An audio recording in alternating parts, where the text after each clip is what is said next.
اعوذ باللہ من الشیطان الرجیم بسم اللہ الرحمن الرحیم۔ شروع کرتا ہوں اللہ تعالیٰ کے ببرکت نام سے جو بڑا مہربان اور نہایت رحم کرنے والا ہے، اور بے شک اس میں کوئی شک نہیں کہ میرے اللہ کی ذات سب سے بڑی مہربان ہے ہم بندوں پر۔ السلام علیکم ورحمۃ اللہ وبرکاتہ۔ میرے عزیز بھائیو بہنوں اور بچوں، آج کے اس شارٹ سی ویڈیو میں میں آپ کو بیان کروں گا کہ جو میری بہن اور بھائی بستر پر لیٹے تو وہ یہ 10 دعائیں ضرور پڑھیں، تو انشاءاللہ تعالیٰ ان دعاؤں کو پڑھنے کا فائدہ یہ ہوگا کہ ساری رات آپ کو ثواب بھی ملے گا اور پڑھنے والے سے یقیناً اللہ تعالیٰ خوش بھی ہوگا۔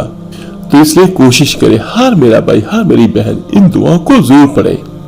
اعوذ باللہ من الشیطان الرجیم بسم اللہ الرحمن الرحیم۔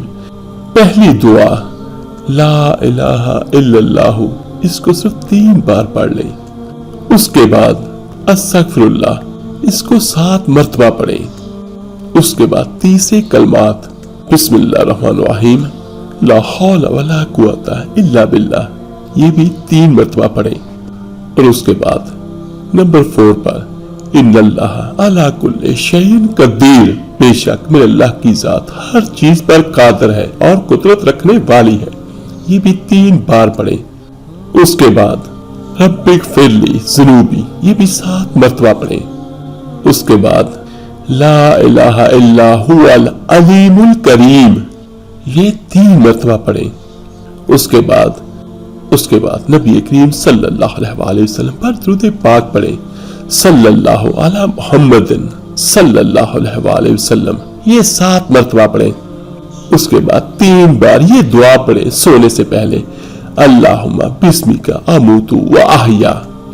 اس کے بعد اللہ تعالیٰ کی حمد و ثنا ہے، سبحان اللہ العظیم و بحمدہ، یہ بھی 3 مرتبہ پڑھنی ہے۔ اس کے بعد 7 بار یہ پڑھیں یا ارحم الراحمین یا ارحم الراحمین۔ کوشش کرے ہر میرا بھائی ہر میری بہن اس کو لازمی پڑھے اور پڑھ کے پھر سوئے۔ یہ چھوٹے چھوٹے کلمات ہیں تو یقیناً انشاءاللہ تعالی اللہ تعالیٰ اس کا فائدہ ہمیں دنیا میں بھی عطا کرے گا اور آخرت کے دن بھی دے گا۔ اللہ پاک سے دعا ہے اللہ تعالیٰ آپ پر اور مجھ پر اور ہمارے والدین پر، ہمارے بیوی بچوں پر اپنی رحمتیں عطا فرمائے، آمین ثم آمین۔ اس ویڈیو کو لائک اور شیئر ضرور کیجیے گا صدقہ جاریہ سمجھ کر۔ تو ملتے ہیں جلدی انشاءاللہ تعالیٰ ایک نئی ویڈیو عمل کے ساتھ۔ اپنا بہت بہت خیر کیے گا۔ اللہ حافظ۔